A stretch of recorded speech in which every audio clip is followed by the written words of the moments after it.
You sure we're recording? I can't see the screen from here. I know. I do that on purpose. I know. You get too distracted. Remember we used to have it behind the camera?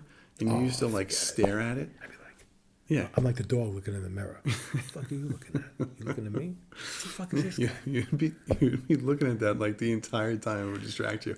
Because when I would edit it, as I'm editing, like I'm just watching your eyes go directly to the screen and Yeah. not looking at the camera. Yeah, we are our own audience. It's very self-referential. Yeah, it's people to just ignore it. It's right in front of you. How do you ignore it?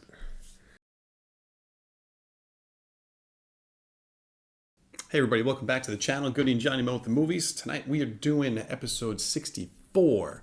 This is going to be Guardians of the Galaxy Volume 3. Volume 3. Johnny Mo could not wait to get this video review up and going, so let's get started. Okay, so before we got to do our drink of the night. You got something different. Go ahead. You know what? I got something different. This was an impromptu taping. Usually I buy my beer in advance knowing I'm going to be taping. And I didn't realize we were taping until a good half an hour ago. So I went to the store and I picked up something very odd that I usually don't drink. This is Red Stripe. This is Jamaican lager beer. It's got a funny thing on it too. It says, since 1928, Red Stripe has embodied the spirit, rhythm, and pulse of Jamaica and its people. That's pretty good advertising. But it's got a very distinctive bottle. My brother drinks this a lot, and he tried to turn me on to it, and I don't have it too often, except maybe once in a blue moon when I'm at his house. But I'm like, you know what? With the selection they had at the gas station, which is usually not that good, I said, you know what? I'm going to stay away from the typical crappy American beer that I don't like to drink anyway. They had Guinness. They had Negro Modelo, but I drink that all the time. And I saw the Red Stripe. I'm like, I'm going to get that, whether I like it or not. There you go. Tonight I am just grabbing a porch rocker from Sam Adams.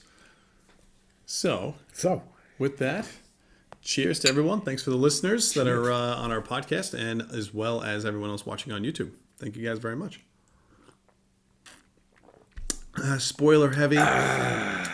Guardians has been out a week. That's not bad. It's Not different. bad. It's good. It's different. Oh, real quick, gonna do my shirt.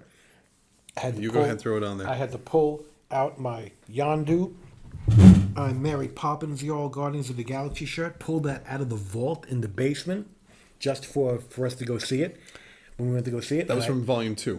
Yeah, and I left it out for this taping, and then as soon as I bring it home, it's going in the wash, and then it's going back in the vault.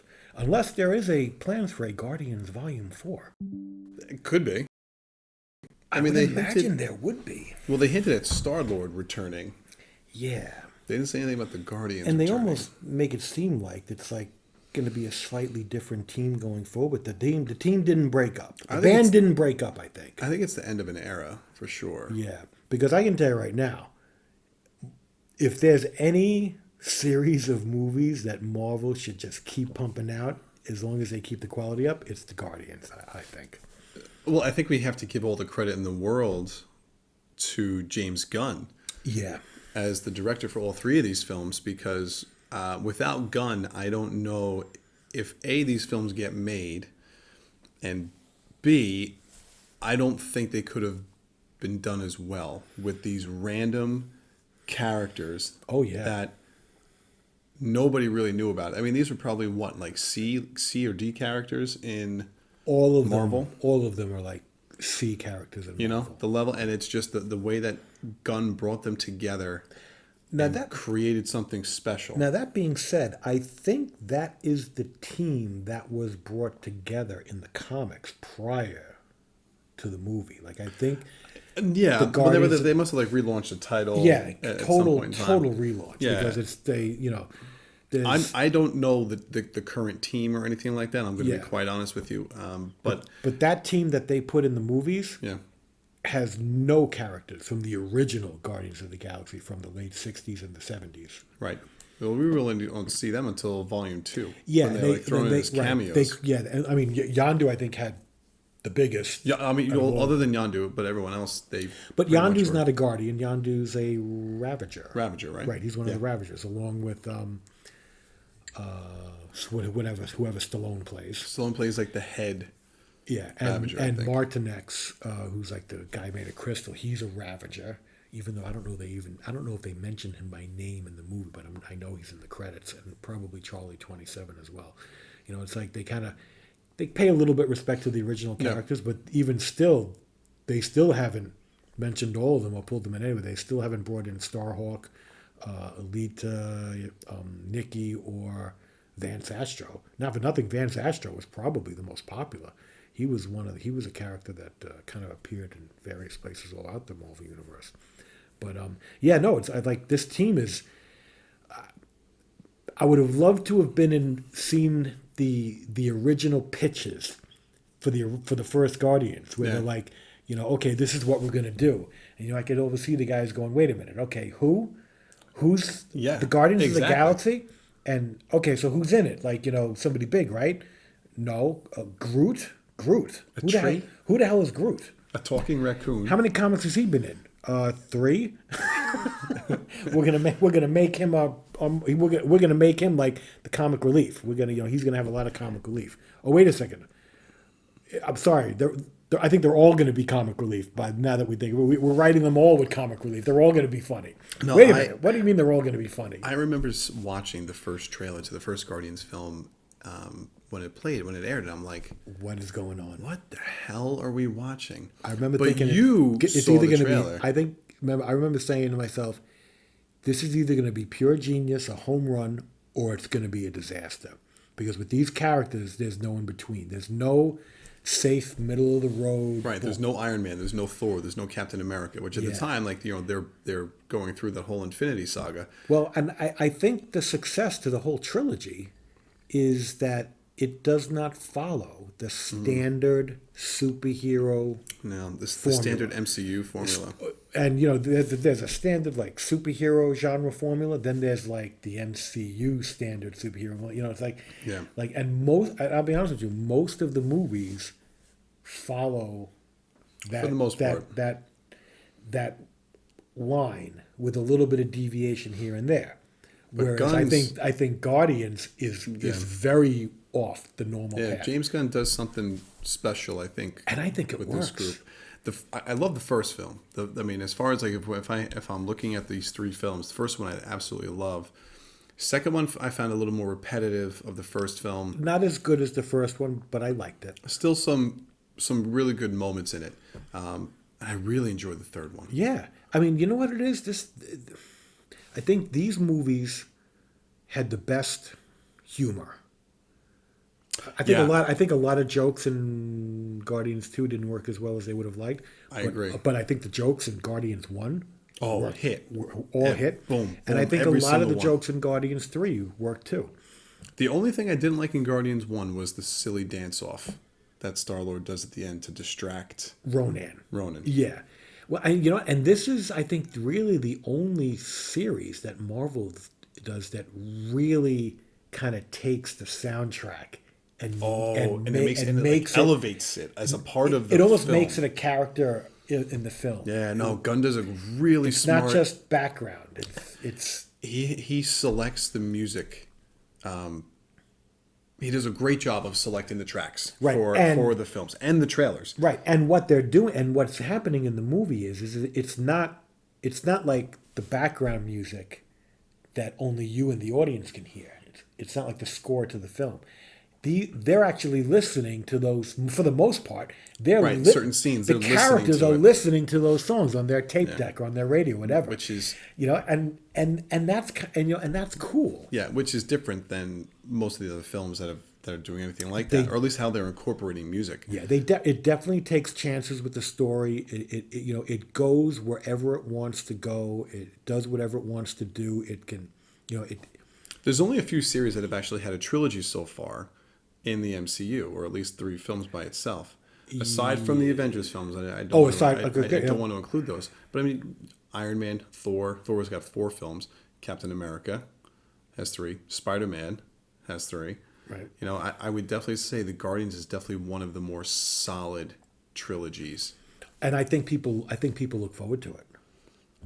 Yes. No, I agree. I think I look more forward to a Guardians movie than any other random sequel.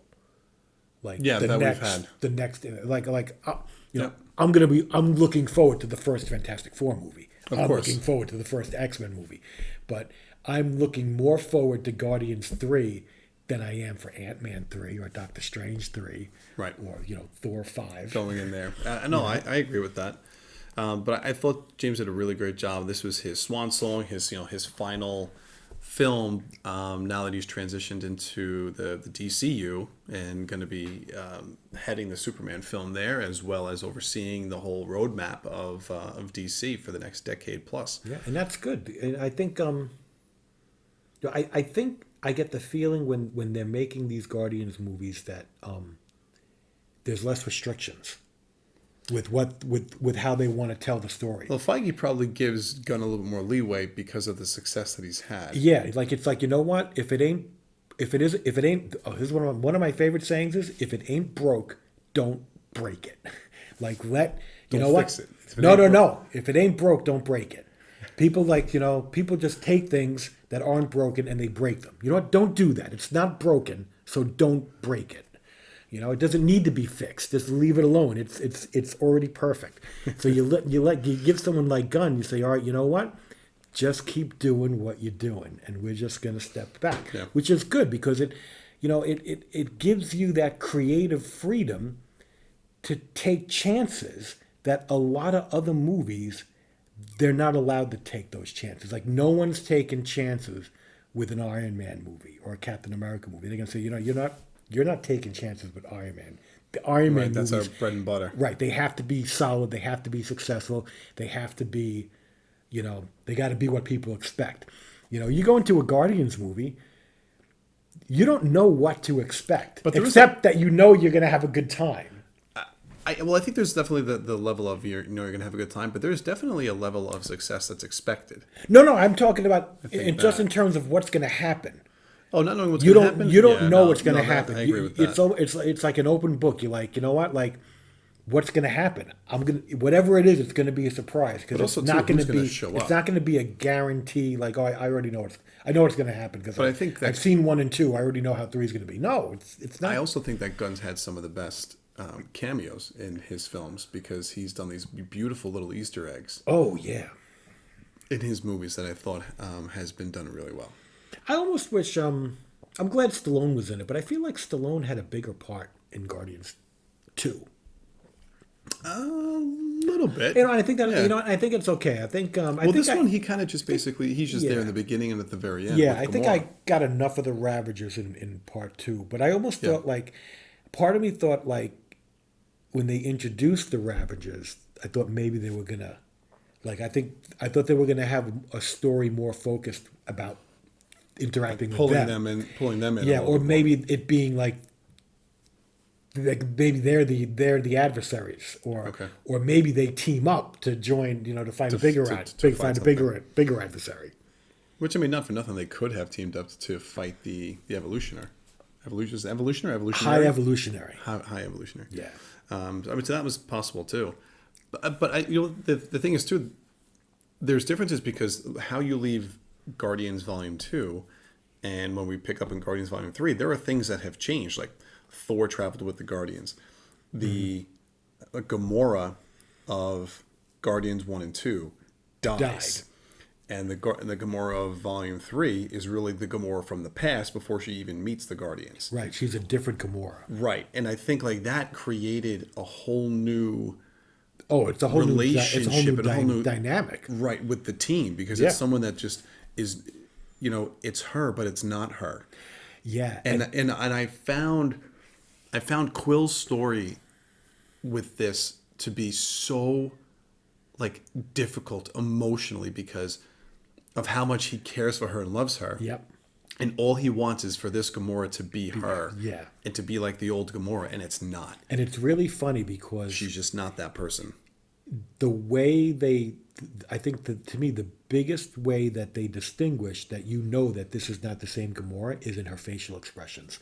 Yes. Because she almost always has like a snarl. Yeah. Or like it almost like I don't know how she does it because her mouth the way her mouth looks in this movie doesn't look like that in any of the movies. I don't know if it's a CG effect or she's just, she just got good at snarling. I think She's she it's all kind of like, she probably she had the freedom to almost like create a whole new Gamora. yeah, it's got a completely different attitude. She's like, Yeah. I mean, Gamora was always a badass, but Right. but But she had an emotional an soft emotional side. side. Yeah, This yeah, one yeah. is just all business and Yeah, and that's it. I mean, she it looks like she was with the Ravagers for a while. and loves it. Yeah, And like, they love her. Yeah, like You just know? love their way, and now all of a sudden, they've got to pull her in, and before we even get there, this movie is really so much about Rocket.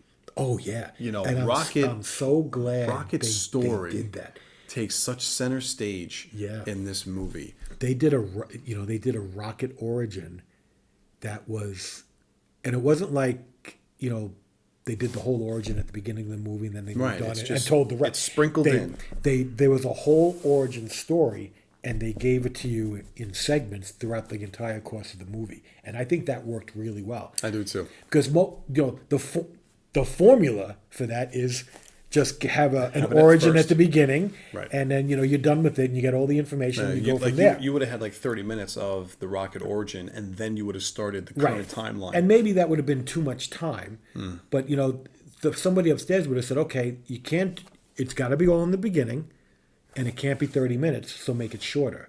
And it's like, no, I want it to be 30 minutes, and we're going to do 5 minutes at a time throughout 1/6 of the we'll movie. just And sprinkle and it it's out. like, because I'm James Gunn and don't frickin' break what I'm doing because it's not broken. Just shut up, let me do what I'm doing, and you'll make a lot of money. and just say thank you at the end. Yeah, just say thank you. Don't there are so many people that get involved in the creative decisions of movies that shouldn't be involved in the creative decisions of movies because they're not looking at it from a creativity Well, looking good. for the dollar They're signs. looking at it for, is this a safe bet or is this a risky bet?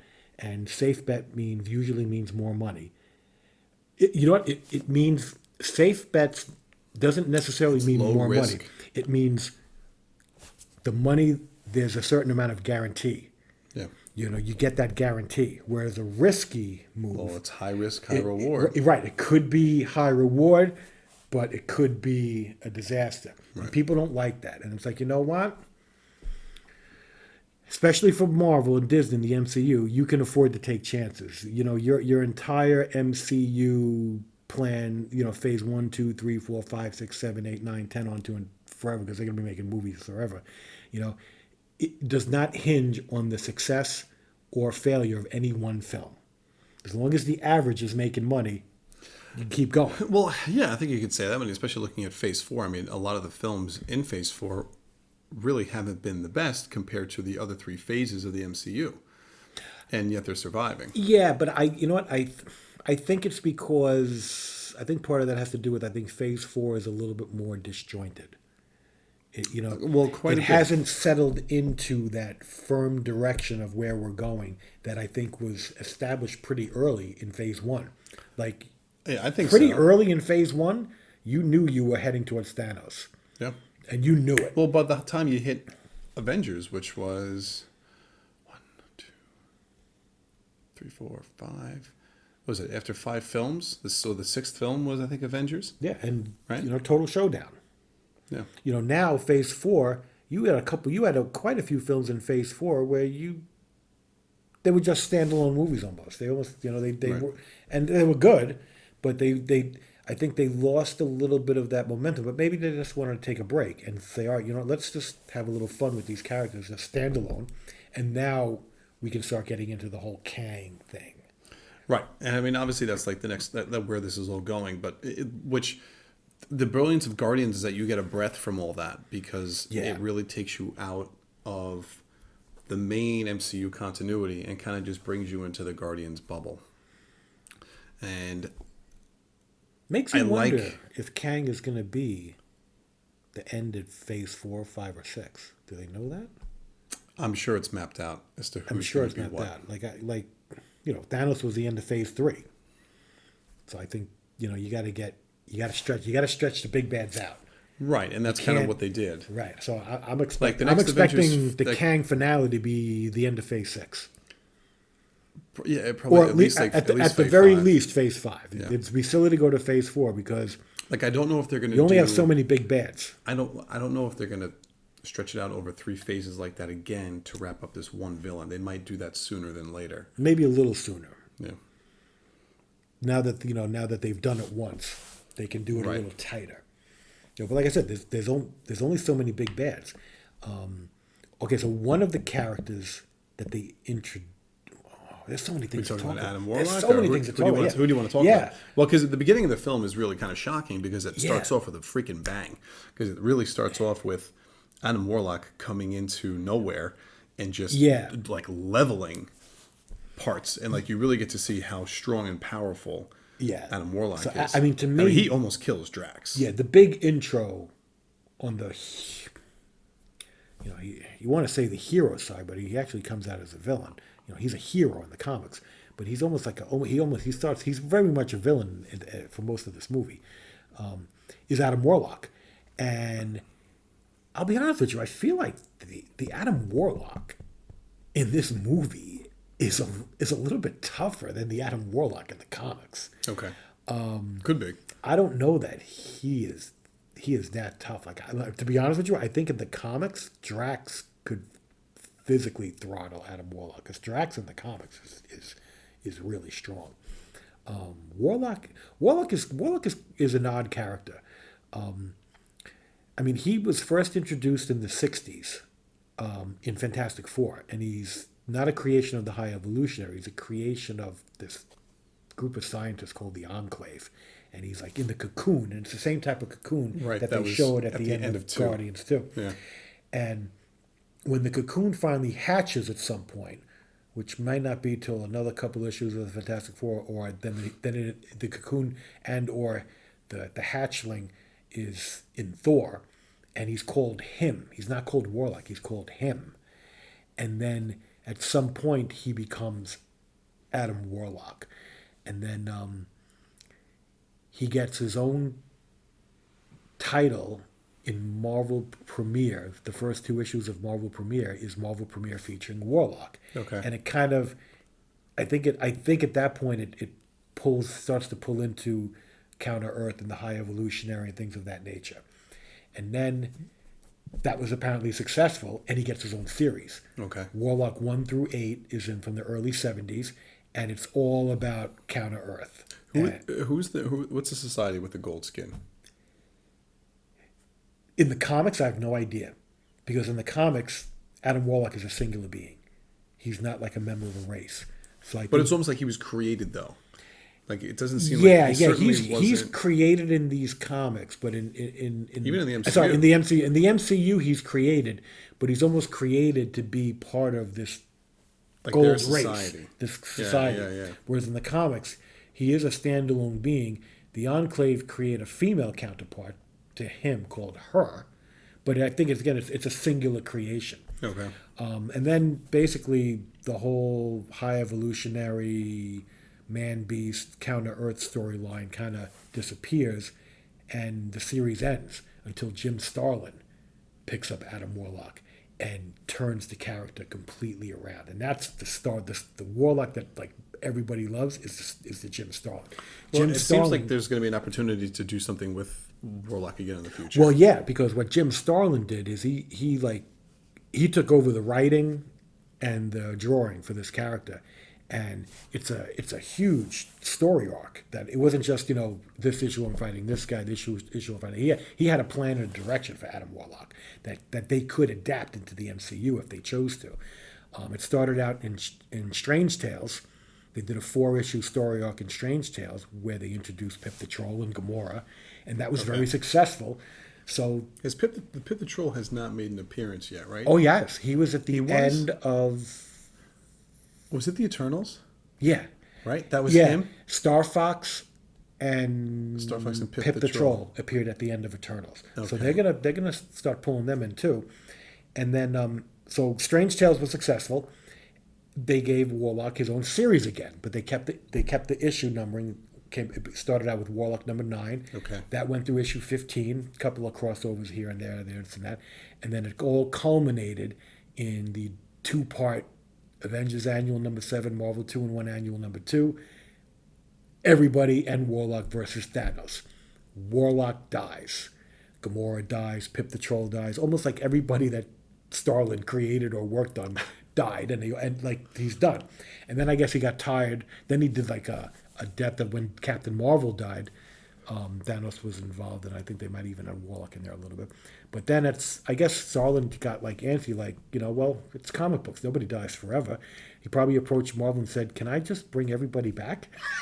Because I miss writing about these guys. And in the 90s, that's exactly what he did. They brought back Thanos and Warlock and Gamora and Pip the Troll and Drax the Destroyer. Warlock got his own series, Warlock and the Infinity Watch. Thanos was everywhere. I mean, he was just everywhere. And, like, I don't think those characters have left the comics since then. Right.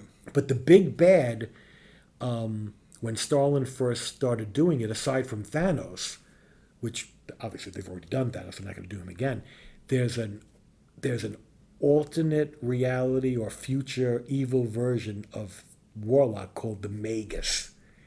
And that's definitely a potential big bad that they could pull in.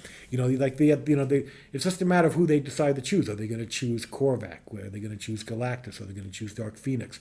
Are they going to choose the Magus? Are they going to choose, I don't know, the Beyonder, whoever? There's all these big. You still have some ones that are left. Yeah, and so if Warlock works and they keep him, to me it's like, capitalize on the Magus. It could be a really cool storyline. No, I think you're right, because I thought I think his name's Will Poulter. Now that being said, this Warlock in the movie is very goofy. He's almost he's almost like she's like a child. He's infantile. But they talk about that. Yeah, no, I know, and I don't remember him ever. It's like he hatched early out of the cocoon. Yeah, I mean, I think in the comics he's almost like like he's a naive new being, but he's not childlike, and he's not, I don't know, like disastrously. I mean that might all immature. Change now. Because they have things where he just does things that people get hurt and killed. He's sorry. He's just impulsive. Yeah, he's impulsive. He's extremely impulsive and doesn't really change that until the end. So you do see some character growth with him when he starts to realize that he's really just being used. And also that maybe there's some consequences to what he's to the things that he does. Doing. Yes. Now the High Evolutionary is the villain that they introduce here. And he's a character that was originally introduced in Thor. And he's just like an evil person. Well, I don't know about that. He's more of a jerk, because he's a jerk. He's an evil person. But he's a jerk, evil person. But he hides behind science. He does. He hides behind science. He has this ideal of evolving humanity or whatever to like achieving the ultimate in evolution. Right. But he does it with no conscience. No, zero. Right. That's his downfall, because he has no problem killing everybody and starting over. Like which he does in this movie. And I think he's killed. He does that in the comics too. And basically, like it's you find out that like he's killed entire civilizations and started from scratch. And these are these are living beings. They're not clones or robots. Right. They're actually organic living beings. Right. They might be created and placed on Counter Earth, which is where part of this movie, the latter half of this movie takes place. But they're still living, breathing beings. I mean, he's a pompous, like, condescending jerk in the movie, and I think he's somewhat of a pompous, condescending jerk in the comics. Oh, I forget the guy who plays him. I forget the actor, but I thought he was fantastic. But it is a great character. I thought he did a great portrayal of the character. And they did a decent amount with the High Evolutionary.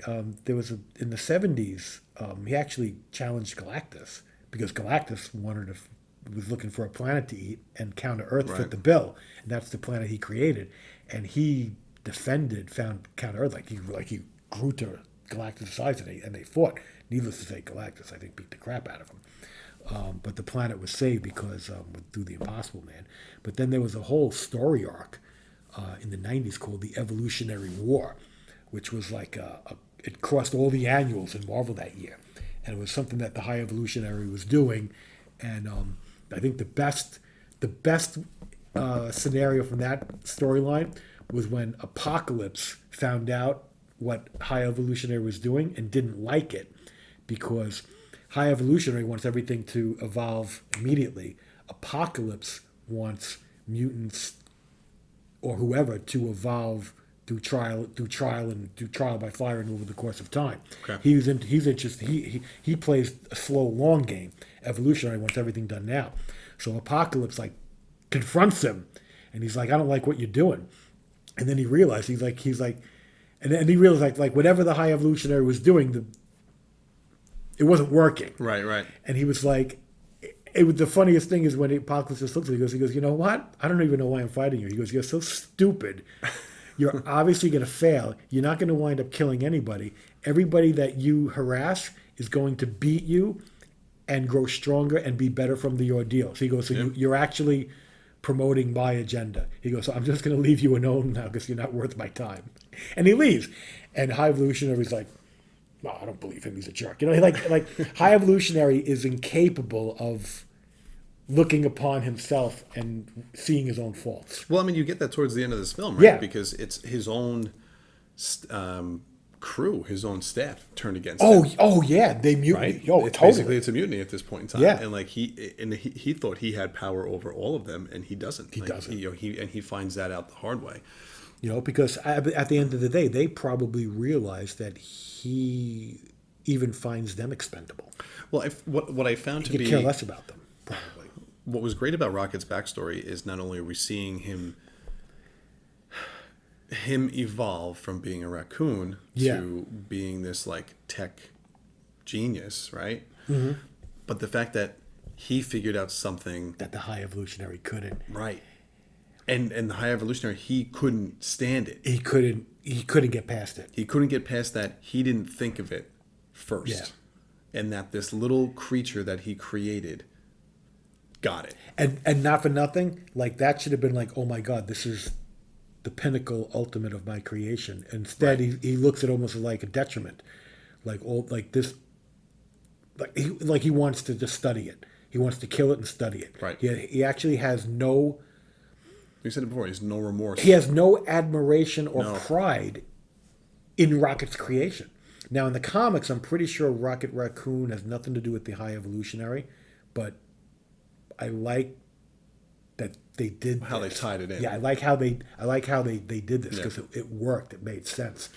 And we got to talk. We got to talk about Rocket. One thing I do like is at the end of Rocket's whole thing, he decides to call himself Rocket Raccoon. Whereas prior to this, he was only known as Rocket. It's almost like, like what they did with Wanda a little bit. Like Wanda was just Wanda. She wasn't Scarlet Witch. She eventually became the Scarlet Witch. But Right. We always look at it like, well, that's the Scarlet Witch. Right. The audience members, like we know who these characters turn out to be. We always call Rocket Raccoon. He was always, I think, always known as Rocket Raccoon, except maybe in his first appearance he was known as Rocky, maybe Rocky Raccoon. But like after that, which I can tell right now, most people have no idea first appearance of Rocky Raccoon because I don't even know where it's like a backstory in a black and white Marvel magazine from the 70s. People always thought Hulk 271 was the first appearance of Rocket Raccoon because that was like Hulk. It was like everybody had big mainstream, big mainstream early 80s. Hulk with Rocket Raccoon on the cover. And then they're like, oh no, didn't you know that Marvel Preview number 7 from 1974 with Star-Lord and had a Rocky Raccoon story? I'm like, no. No, nobody knew that. But anyhow, so giving that like origin story to Rocket Raccoon, where he's like an experiment. Yeah, and it's not just him; it's a all whole these slew other of animals. That they do, and it was really cool because I think I showed you this behind the scenes shot, right? So what was really great is they had the real like motion, the actors in these motion caption suits. And they're all in the same position as the animals in the cage. That one great scene where they're all just kind of talking and they kind of create their names for each other. They give themselves their names.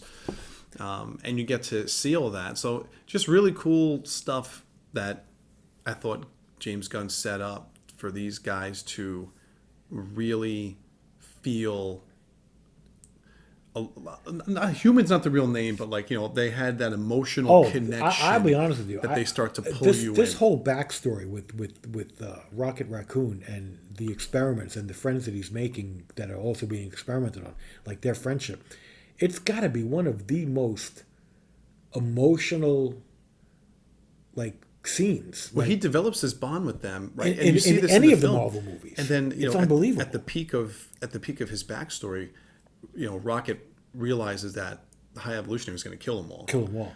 And he figures out a way to escape. And his three friends are one is it an otter or a seal?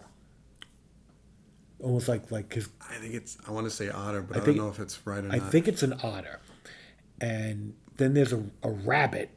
A rabbit. That's like, and all these animals are screwed up with appendages and things. And then I think the other one is a walrus. Walrus, yeah. I'd say that. That's Right. right. And it's like these oddballs. Yeah. They all become friends, and they talk about what they're gonna do when they get out and when they go to wherever they're. Well, because they all think they're going to counter Earth. Yeah. The three other animals think they're all going there because that's basically what they've been told. Yeah, and they have this miserable life, like in a do. jail. They're in a cage. They're like in dark cages, and they're treated like crap. Right. And the only reason why Rocket's treated any differently is because of his intelligence. Yeah. And how much the High Evolutionary wants to, use that for his own to experiment on.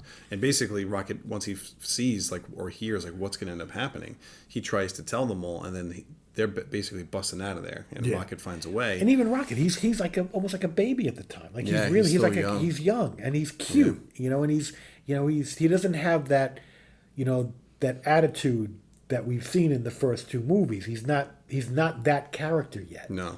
He's like a newborn. Well, he's just innocent. He's learning, and he's innocent, and he's emotional, and he forms bonds, and when something gets lost, it affects him emotionally. Well, you look at the backstory of all this stuff, and you see the High Evolutionary. It looks like his, it's a younger version of him compared to what we see in the current timeline. But in the current timeline, he's got these things that are pulling his face, his skin back, right? So it's almost like he's wearing some type of mask or application for his face. And if it's almost like skin grafting. Yeah, it's that's exactly what it seems like. It's a giant skin graft. You just don't know why. And then all of a sudden, at the peak of the escape for Rocket, as he's getting out, he's trying to bust out his three friends. Yep. The High Evolutionary comes in, figures out what's going on, and then just starts shooting. And winds up killing all of his friends. Yeah. I mean, the first person he realizes is dead is the girl, the otter, who was that was his best friend. Yeah. And then he realizes the other two are dead. Yep. And I can tell right now, I almost started crying in the movie. It was sad. It was genuinely sad. It was really, it was one of the most emotional scenes, I think, of the whole Guardians series was that particular scene. Yeah, it was really upsetting. Because it's three, and I think that was one of the brilliant things is they showed these four animals bonding in multiple scenes before they get to that, and how friendly they are and what they mean to one another, because that's all who they had. Yep. And then now three of those people are taken away. They're just cut down in cold blood. Oh yeah, and the High Evolutionary couldn't care. And completely cold. And Rocket emotionless. is crying, and rightfully so. He's so upset, and then the High Evolutionary just kind of mocks him, and he loses it. And that's when he loses it, and he rips his face off. And he goes after him, and you're like, wow, and just literally, but you don't see the damage of it. Yeah, you don't. All you see is Rocket kind of just going to town on him, scrapping at him. And then he escapes, and basically he steals a ship. And then that's the beginning of his journey to the character that we know. Yep. Where he's he's you almost want to say he's in the beginning. I think he's kind of cold with no friends, and he's out for himself. Yep. But he's mischievous too, and he's got a sense of humor. But then he escapes with the Guardians in the beginning, and then they become his friends, and he learns to how to be a friend. He learns how to do that with the Guardians, but you can also see why he becomes why he pushes people away. Sometimes, yeah. It's probably a defense mechanism. You can absolutely see why that happens. The other combo that I really enjoyed is Drax and Mantis. Like Drax and Mantis had, Oh yeah, they have such a great relationship that started in the second film, and you see that so again in this third one, yeah. with each other. And I like both of those characters a lot. I like Yeah. Drax. I think he's hysterical. I think he's got some of the funniest lines throughout the series. Mantis grew on me so much. And Mantis, I love Mantis. I think she's cool. She's 10 times better than the Mantis. The Mantis in the comic books is one of the most annoying characters on the face of the earth. And the character in the MCU is very different from that character. And I like this Mantis. No, they're so, I don't know, they're so good together. And then you throw Nebula into it. Nebula's like she's just this hardcore person who just can't stand their crap. Now I'll be honest with you. I like Nebula, but I like her better I liked her better in some of the earlier Guardians films. I liked her. She was more like harder and I feel like she's a little bit more mushier now. I think so. Well, she's been around them more. Yeah, like she's softened up, and you can tell. No, I thought they were really that they were really good together. There's some really powerful scenes. And there was times where, I mean, I don't know how you feel about this, but like there's obviously like these big battles that start to occur. And I almost feel like someone within the Guardians should have died. Yeah, you would have thought that they would have trimmed. I think that they would have, that to me, one of the main original Guardians characters should have died. Yeah, I mean, because technically, like, they kind of did that with Gamora, but they brought her back. So it almost doesn't count. And it's like, would to she have been the one to die off? How did Gamora originally die? She died when she got thrown in for the Soul Stone in Infinity War. Oh, Thanos took her. Takes her. Oh, right. Kills her. Okay, right. Okay. Gotcha. So, and to me, if I had to pick, I would have said Drax. And I thought they were going there when Nebula starts commenting about Drax's intelligence. Yeah. And how he's an idiot. Yeah, you know what? You're never going to get rid of Rocket. Right. You're never going to get rid of Groot. Right. You're never going to get rid of Star-Lord. Star-Lord was the other one that I questioned. They tried. You're not going to get rid of Gamora again because that's going to look stupid. That's it. I agree with you. It's either Drax or Mantis. And I didn't think it was going to be Mantis for some reason. I just didn't see her. Yeah. I just didn't see her dying. But just the way that she defends Drax to Nebula, right? In that one scene, because Nebula's basically calling him an idiot, and Mantis is like defending him, saying he's not an idiot, he's not stupid. Yeah. And even though he makes like these constantly like dumb comments, which are absolutely hysterical, and they're always funny. They're always funny. But like Drax, like when he saves those kids and knows how to speak their language. Right? And Nebula's like, you know how to talk to them? He's like, yeah. And she's like, why did you say that before? You didn't ask. You didn't ask. So, I was like, when he starts to save them, and after that scene, I'm like, oh, something's going to happen to him, or he's going to get left behind, or something's going to happen, or he's going to save the kids, and then he's going to die. Yeah. I kept waiting for that. I love the scene where Drax is eating some sort of bag of candy, and apparently they're Zarg nuts, whatever the hell those are. And they're like, oh, I would like a Zarg. And he's like, so I'm sorry, there are none left. And then he takes one out and just eats it. It's like, what a jerk. Dave Bautista did such a great job with that role. And is like, really, really showed me like he is like a really decent actor. I don't know how they don't.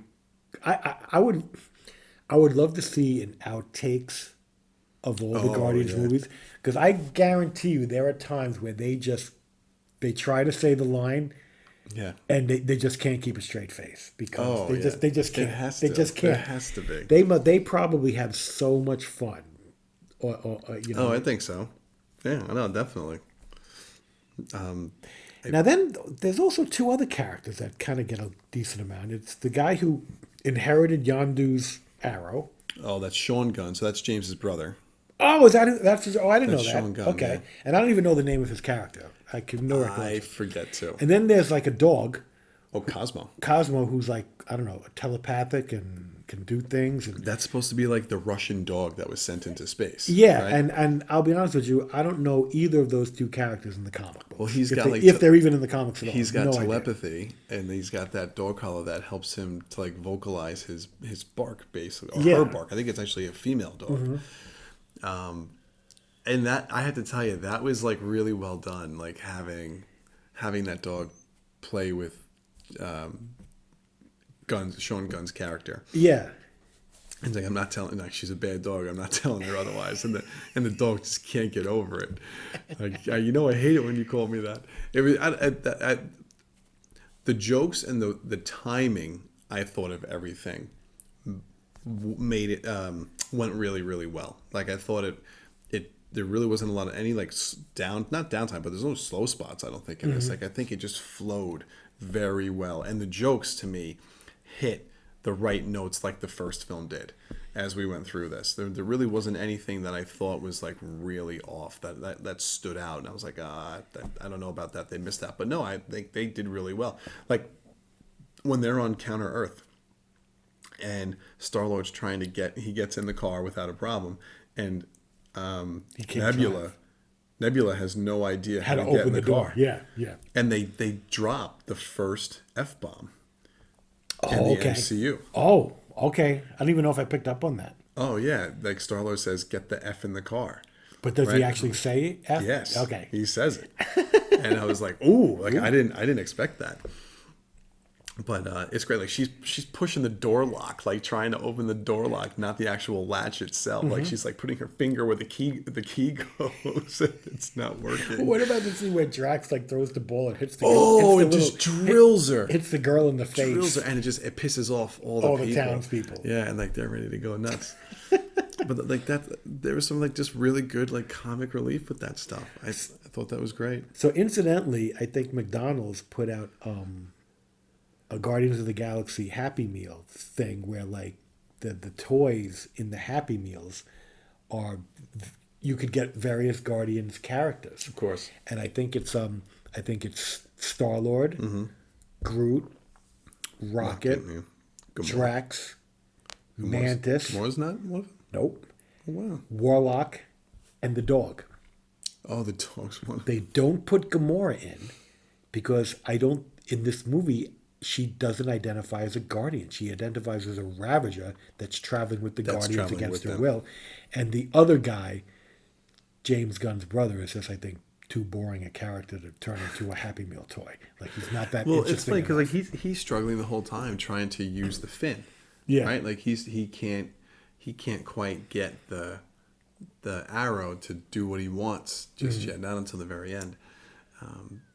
But that was a nice, like, I feel like the most of the characters in this had a really good character arc throughout all this. Yeah. And the other than Rocket, the other person that I think has a really emotional role in this is Star-Lord, is Quill. Yeah. He has such, we talked about it earlier, but he eventually he's working through his loss of his Gamora and realizing he's not going to change who this Gamora is, no matter how much he loves her, and tells her that. She tells him, like, I'm not who you want me to be. Yeah. Right. And I think he finally comes to the realization of that. And it's heartbreaking. It's a heartbreaking scene to see like this person that he loves knowing that this isn't her, and realizes that like he has to let the other one go. Yeah. And even though towards the end, I think this Gamora starts to understand Yep. the situation a little bit better. And even though she starts to feel, I think, a little bit of camaraderie, Yeah, and part of the group a little it's bit. still not her, and she goes back to the Ravagers. She does. It's the end of this movie is really sad because she goes back to the Ravagers. Yeah, she doesn't stay and with she the looks happy Guardians. too. And she is. She's Because at the end of the day, she enjoys their company, and she misses them. It's not like getting in sync with the rationale that Star-Lord's trying to give means taking away from her relationship with the Ravagers. Like, Yeah. one's got nothing to do with the other.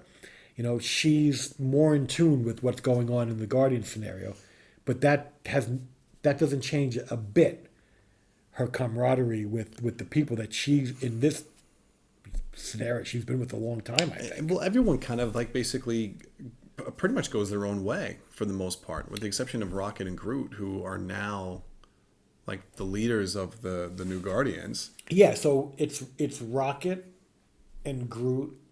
Rocket, Groot, whoever Sean Gunn's character is. Yeah, He's a part of it. And Warlock. I think Cosmo, and I think Warlock. Cosmo and Warlock. Yeah. Yeah. So and this is interesting. Which could be a really cool group of people. Yeah. Right? Like I wouldn't mind watching something about them. Yeah. I mean, About this that could group. be like the MCU version of Warlock and the Infinity Watch, whatever it was, because it was like Warlock and his merry band of Right. cast of Well, characters. because Warlock is a pretty powerful Yeah. character, and maybe But as he he's- ages, he starts to become more mature because he saves Quill. Right, because he's not in charge now. Because No, not even close. Rocket is the leader. But the other spot where we thought someone was going to die was Quill. Right? Yeah. Quill almost sacrifices himself to save everybody, he's out in the middle of space. and he can't fly across, so I think he jumps, right? Yeah. But he doesn't make it. He hits space debris when it stops And his momentum. it keeps him in outer space for a little Yeah. bit. Now, in all honesty, if he wasn't, half ego, he would have died. Like. But does he even still have anything from Ego? Because he's not on the planet. The Ego's like No, been but destroyed. but that's his father. But because he still has right, but He's half human and half whatever the hell he ego is. is. He's a celestial. Ego is a celestial. Right. Well, that's why he was able to contain But the the only stone from Ronan's thing. Like he's That not was just part of he's it. not human. Right, He's more than human. because when he was on Ego, he had all of those abilities. But Ego tells him that you can only have that while you're here. The longer you are away from me, the less you'll have those abilities. Yeah, but I think those were like more abilities. Right. Like he still has a certain amount because he's not. But like when he gets frozen at one point, like his face is all blown up, and Yeah. I'm like, oh, he's dead. He probably dead, but he bounced back. He He did. Lucky. He got lucky. He did, and I really thought they were going to kill him off. And I'm telling you right now, I would have been okay with that. Drax or Star-Lord, I was prepared for one of those two to die. Now, and I was such a dumbass because I wanted to look this up before we went to this taping. But in the credits, the cast is in order of appearance in the movie, and the very last credit is like crying Krylorian women, Okay. and it's in the Easter egg scene with Warlock and Rocket and them on some planet. Yeah, and they're on like a rock. Right, and they're defending these people against whatever's coming to attack them. Right. And I think there's a couple people that are crying, like, and those are the Krylorians. Those are Krylorians. And I've heard that name before. The Krylorians is a race of people, and I wanted to look up what's important about them. And Right. someone punch me if I'm wrong, because we're not going to know it till later. But I think the Krylorians is the race of Terrax the Tamer, who is one of the heralds of Galactus, Okay. which would be very interesting. Yeah, that would be a nice little Easter egg for them to throw in there. Because the heralds of Galactus were Silver Surfer, and it's interesting if you actually look at it. I didn't realize this until the other day. It's all the elements. Silver Surfer is supposed to represent water. Okay, I can see that. Gabriel was the air walker, is air. Then there was Fire Lord, fire. Fire. Then there was Nova. Sorry. Then there was Terrax, who was Earth. He was like rock. And then they went through the whole rotation, and then the fifth one was Nova, who was fire again. But it was like, it's interesting to see if this is kind of the Easter egg to It's like a prelude to that. get Terrax, because again, this is what Marvel does. They just pull characters from all over the place. And Terrax the Tamer was a herald of Galactus for quite a while. And even after he stopped being a herald for Galactus, he was in comics doing all sorts of cosmic things here and there. So he's been around. No, that's pretty cool. You know, I mean, so- listen, it very well could be. I'm sure there's people that have gone back and dissected a lot of those scenes Yeah. by now and kind of really went over what like those people who are in there and Oh, yeah. what it represents and what it could possibly mean what for it the could future. be. Yeah, and of course, you know, I used to have the Fantastic Four issue with the first appearance of Terrax as a kid, and of course, I like an idiot, I never bought it a good copy. So now, like Well, that's your own fault. all the comics that I ever had as a kid, I buy back, and it's like now I got to spend like $200 or $300 freaking dollars on a high grade FF 211 or 210, whatever it is, and it's just like, really. Couldn't I just have bought this in a dollar bin 20 years ago and be like, ooh, like I did, like I had my Hulk 271 first rocket. I got it $1. I could bought that for $2. That's so funny. Perfect. But yeah, I know we see Quill kind of have his happy ending. He goes Oh yeah, back to, that's he the goes back last to Easter Earth. egg, right? Yep. He goes back to Earth and he Looks up meets his grandpa, with his grandfather. who I was expecting to be played by somebody more interesting. That was the same person that played him in the first Guardians movie. Oh, okay. It's the same actor. I was like, they have a good opportunity here for some sort of cameo, Like a good cameo? like maybe a creator or somebody. If they didn't have someone, that could have been a good idea. But the fact that they used that character in the first film, Yeah. in the hospital scene, in the very beginning of the movie, that's the same guy. And I think the shirt that Star-Lord is wearing in that scene is it's a real old 70s shirt. Yeah. I think it's called Creepies. Something like Something that. like yeah. that. I think it was Creepies. I forget, but either way, it's like it's a shirt of a very odd, short-lived serial from the 70s that was like the animated mascots were like these creepy rock monsters or whatever, and I think they were called Creepies. And I remember eating that as a kid, like once or twice, and then next thing I knew, you blinked and it was never on the shelves again.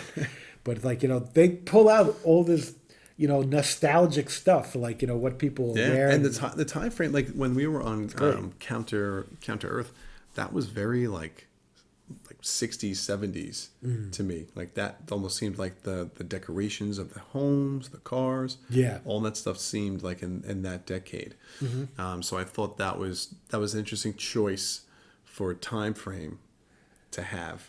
You know? Well, it was interesting to see, like, when they were driving around Counter Earth and they saw, like, you know, everything's not so hot in paradise. There's, you know, Exactly. delinquents and homeless and drug deals going on. And that's kind of how they basically like screw with the evolutionary, Like, the high yeah, evolutionaries. They like, basically yeah. tell them like, I saw all these people. It's like, you don't have a utopia here. Yeah. And then he was like, well, we're going to torch it and start. You know new. what? You're right. Yeah. Boom. He hits the freaking panic button and things just start blowing up all over the place. Oh, doesn't Warlock's, I don't know, mother or guardian get killed? I believe She so. gets blown up. I believe so. Yeah. Yeah, that was He a little makes crazy. but he makes it out only because of I think how strong he is, right? Yeah. Or no, does he stow away on the Guardian ship? Where does he come from? Well, I think Where he does was. I stow? think he was going after her, and then she blew. And he was going after her. So he was following. He was trying to get her Yeah. and save her before. And then she saw him coming, and then it blew up. Okay. So she was a goner. Oh, you're right. You're right. I don't know It's where like- he went it's- after it's that. as he's trying to get her. Yeah, it I don't blows know up. where he went after that. Yeah. I forget. No, that was an interesting way of taking care of him, and then he comes back because then you feel like you don't see him for a little bit, like he's like out of the, well, he's there at nowhere, right? I feel like he's like doing stuff to like help with nowhere because you're transferring all those kids, they're getting them off that ship before it explodes. Yeah, well, and I think that leads to one of the feel good but also very emotional parts of the film is like they're saving all the humanoid people, Right, but not not yeah. all the animals that And are there Rocket being says, Rocket's like, I'm not leaving them. not leaving them. And then all of a sudden it's almost like, you know, Noah's like Ark. the zoo broke loose. But that's what yeah it felt like Noah's Ark. Like Yeah. all these animals were are just, just coming out. coming and you're sitting there like, you know what, oh, they're gonna, you know, like, you know, you hope they all make it, you know, like, you know, could you imagine like if they all make it, that one mice who's got the bad leg, the one mouse who's got the bad leg, he's like, oh, sorry guys, you know, he dies. No, it's like, you know what, at the end of the day, every single freaking animal got off got off the ship that was going down. Like you had to. They had to get them all. Birds and everything. And then Adam's the one who ends up saving Star-Lord. Yeah. Without Yeah. him, he's dead. Right. Without him, he's dead. So I'm trying to think. Could anybody have gotten him? No, because even Groot tried, and his branches were freezing as he went to go do it. It was just fun. I mean, James Gunn makes interesting. They're fun movies. They're fun. They're different. They got character. They can go in unexpected directions. They can do whatever they want. It's not a paint by numbers. He's got a very interesting style, which gives me hope for the DC universe and the path that he's going to put them on. Now, that being said, every movie can't be like that, because what makes the MCU so successful is that it has like a path that it's going. And it has a little bit of a formula that works, because when people go see an MCU movie, you know what to expect. You have to have a generic formula at some point, right? But it's how you apply it, I think, that matters. Right. So when you have something like the DCU, and essentially they're basically starting fresh, right? Like James Gunn has said this, next year they're going to start having some animation come out that's going to kind of kick things off. And then his big movie, Superman Legacy, starts the DCU film universe, right? But until then, like, they're going to flesh things out. And I think my hope and understanding from listening to him do interviews is that he's basically planning out this whole 10-year plan, right? 10-year plus. That's what you need. You need a guy that says, look, we're not going from year to year and figuring out at the end of each year what we're doing next year. We got a 10-year plan. And it's like, and my thought is like, he's got that in mind. He knows the films that they're going to put into place. And now it's okay. We're going to find the people that are going to mesh with what the vision is. Bring them in, show them this is the vision, this is where we want to go. And this is where we're going. Right. And that's it. This is what we're going to do. I'm giving you control of this, and it has to stay in line with what we're doing. You just have to commit. And it's a shame too, because I've been seeing like the Flash trailers as they come out, and I think I saw the most recent one just recently. And you know what? The Flash movie looks good. Yeah, it got decent reviews so far. It looks good. When does that open? A couple weeks. With between Flash and Reverse Flash and Michael Keaton Batman, coming back. And then you have two Batmans. You got Ben Affleck and Michael Keaton, which is freaking great. Yeah. And then you got interesting Supergirl, and you got Supergirl. Like Supergirl looks cool too. Very different looking Supergirl. Bringing back General Zod. Oh yeah, come on, yeah, love Zod. Yeah, Zod is absolutely one of my favorite villains in the DCU. DCCU? DCU? You gotta go DC. You gotta go DCU. Yeah, and I think that to me is going to be very interesting how they do all that. How they tie it all up, and then what's the ending going to be like? Like that's the whole thing, because we know we're going to be getting new actors in these roles. So how are you going to tie that all in? I mean, it's all assumed that we're going a Flashpoint route, but it's just, how are they going to adapt that storyline to this? I see bits and pieces already of what they're doing with Supergirl. I know what they're going to do with her and how they're going to bring her in. Okay. Because it's going to be very similar to what happened, I think, with Superman in the Flashpoint book. Okay. But they're just going to kind of flip it and make it Supergirl. And it makes me wonder if like somebody over at DC in the movie section is sitting there going like, oh man, this Flash movie is looking really good. Oh man, we should have just stuck with them, because we could have went from there. And somebody else is saying, sorry. Yeah, too late. It's too late. Yep. You decided to go in another direction and end this. But the more before it even ended. The more that I think about it, the more I feel like they had to do that. Unless the Flash movie is the bridge to the next one. Work it out that way. It's possible, but Make it the bridge. I feel like you ended up having to go this route just to give it a clean slate. Yeah. And you know what? We are going to work towards these major villains, but we've got to earn it first. We can't just... And hopefully we get to see like new big bad villains. New good versions of Batman and Superman and Flash and Green Lantern. Will they get Green Lantern right? That's what I'm hoping for. Like, you know, Bringing back some of those other, these other characters that we haven't Yeah. seen so much on screen. yeah. These heroes, but we shall see. Time will tell. Yeah, So, so- listen, with that, I really enjoyed Guardians Volume 3. I did too. Not as much as the first one, but definitely more than Volume 2. Yeah, I think so too. I think I enjoyed it. I think I enjoyed it more than the second one. I think it was better than the second one. The first one and the third one,